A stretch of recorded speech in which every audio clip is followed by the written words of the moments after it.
Hello, Spin Snoke here, coming back at you with another video. Today we have Marvel Legends Marvel's Grey Gargoyle. What can we say about this character? I actually quite like this character. I remember watching the old 90s Iron Man cartoon and I really quite liked this guy. I thought he was quite a solid character. Bit maniacal, bit creepy, but all in all I really enjoyed him. And I'm happy to have him in the Marvel Legends form. So let's have a quick look at this guy's packaging. As you see from the top of the packaging, it says Build-A-Figure Kree Sentry, and then you have some warning logos at the top there. Of course, you've got Marvel Legends Marvel's Grey Gargoyle there. On the side of the packaging, you have some comic art. Now, this is a bit different. If you see, he's wearing like a domino mask there, and he has like underwear on, but the figure doesn't. And I honestly can't remember. I think he does have a mask on. We'll have a look closer when we get him out of packaging. But I don't remember him wearing the underwear thing. But we'll look at that. Back to the packaging. Quick bio there if you want to read it. There's a quick zoom in on the bio if you'd like to read that. And as you can see, here's the rest of the figures that you can get in this wave. We're on number 5. And we're going to be working our way down, like I said. So next up is going to be Young Urog. And of course, Gargoyle here comes with number 5, which is the Kree head. Or the Kree Sentry head, as you see. So, let's get this bad boy out of this packaging and see how good he really is. And here he is out of the packaging. I have actually just done pretty much the entire of the review and realised that I actually wasn't recording. Camera was on, I thought I pressed the button, turns out I didn't. That's very frustrating. So overall, what do I think of this figure? Yeah, it's actually pretty cool. I do quite like this figure. So, let's have a quick look at this guy. Now, I have a few nitpicks with this figure, but overall, I really do quite like this character, and I do like this figure. I think this is a great representation of him. So, let's get over the nitpicks quickly, then we'll go over the rest of the review. So, the first nitpick, same as with the Genisville, is the head. It just situates too high, so you get a lot of gappage when you do pose it around. And I just don't think that's nice. The ball peg just needs to be a little bit higher. In fact, there's a little hole in it. I don't know if you can see that. And it could easily just widen that. So that's one. The second one is the cape. I'm not a fan of plastic capes, but I don't mind this for this guy because he's a stone character. So I could, it kind of looks like his cape is just made out of stone. But there's a peg on the back here. And it just does not really go into the peg hole at all. So that's as high as I can get it in there. And then it's going to pop out shortly in a bit because it keeps popping out. But you don't really need it because it's held on by these quite securely. Now, the other another nitpick is it doesn't come with any accessories. The only actual additional part he comes with is the bath part, which is the Kree Sentry head. And we'll look at that more when we do the review for that.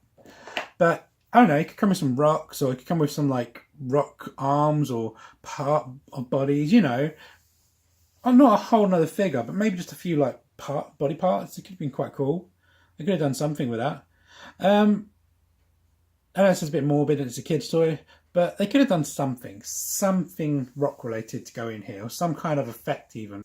Those spirally kind of magic effects with the balls in them. Could have done one of them with in a grey colour or something. Just something would be nice. The final nitpick I have with my figure is this shoulder is stuck. I can't get it to go further out than that or in. So that's a bit of a bummer. I'm going to have to heat that up and see if I can kind of force it. But I'm not going to do it any further this way because I'm just going to snap the peg. So let's have a quick close-up look at those details. So have a look at this guy up close. You can see he is actually wearing that domino mask that we mentioned. There is a mask there. It is the exact same colour as his hair though, which is an interesting choice. And he does have a tash. But man, look at that grin. That is so menacing. That's proper an evil grin there. I do like this speckled dot they've gone throughout for the entire of the figure. It's on every part of him apart from his gloves and his feet, but it does look really, really good. It's even on the belt. Now, I thought it was basically the exact same paint job they've done for the Genisville, but it's not. You can see Genisville is more of a silver and the dots are a bit wider, where these are literally pinprick dots. And they've even painted it on the back of the figure. I mean, when does Hasbro do that? They never do the back of figures, do they?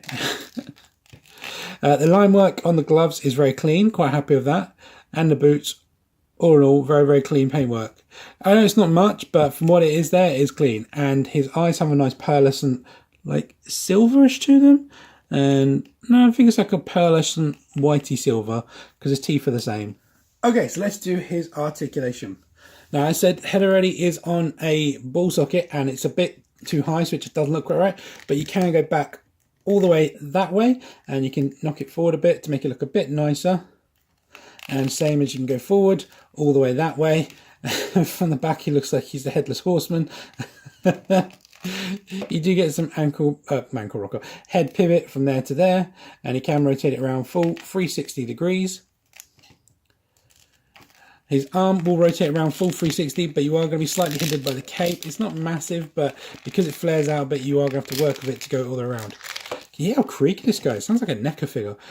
Shoulder does come all the way out this far. Well, this one does for me anyway. Get a bicep rotation of 360 degrees. Double bend in the elbow. And then you get rotation full 360 degrees. And you can go from up to there, down to there. Got ab crunch of that much. And you can go back that much. Got a Spartan kick with this leg all the way back, this leg all the way forward of that. So that's quite a nice high kick. It's got upper thigh rotation just here. Nice and tight in this one. You can hear it going round. Double bend in the knee. Boot rotation just there. And you can point his ankle from there to there, and he does have the ankle pivot. And as the late Mr. Glenn Webb used to say, this is the furthest possible splits he can do with both feet firmly flat on the ground. Size comparison time. So Grey Gargoyle stands to the top of his head 6.5 inches, which is 16.5 centimeters. Standing next to Tie Stripe Wolverine from the Apocalypse Wave. Standing next to Wonder Man from the, I want to say Abomination Wave.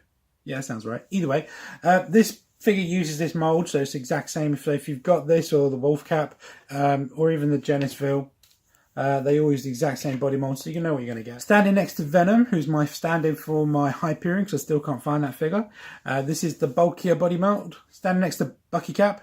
Standing next to Sam Alexander Nova, so you can see what he's like next to a teenage male body. Standing next to Colossus, so you can see how much this body compares to the new larger ones. Standing next to Dread Knight, the only other villain I have from the Iron Man villains. Annoyingly, I can't find his cape or his accessory. Sorry about that. Standing next to the Ben Reilly Spider-Man or the Spider Carnage figure, which is, of course, the slim body mold. So, all in all, what do we think? Would we recommend this figure? Honestly, yeah, if you're a fan of the 90s cartoon or a fan of this character, I think this is a great representation of him. I don't think they could really done much more apart from provide a few accessories. All in all, I think this figure catches the character. Great look. I do love the paint deco on it, and I'm very happy with this figure and happy to have it add it to my collection. So I would recommend this one. Plus, you need him if you want to complete the bath.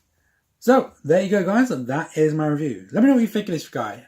Do you think he's a cool character? Did anyone used to watch the old 90s Iron Man cartoon when this guy was in it a lot? Or have you read up on him? I've seen him in the comics. I'd like to know your feelings on him. And are you guys going to be picking up this figure? Anyway, stay tuned for the next one. As mentioned previously, it's going to be Young Rog. I'm sure I'm butchering that name. And we're trying to get up as quick as possible. Anyway, I hope you did enjoy this video. If you did, please like, comment, and subscribe. And stay tuned for my next one. See ya. Can't stick around, have to keep moving on. Guess what lies ahead? Only one way to find out. Must keep on moving ahead. No time for guessing, follow my plan instead. Trusting in what you can see. Standing next to Buddy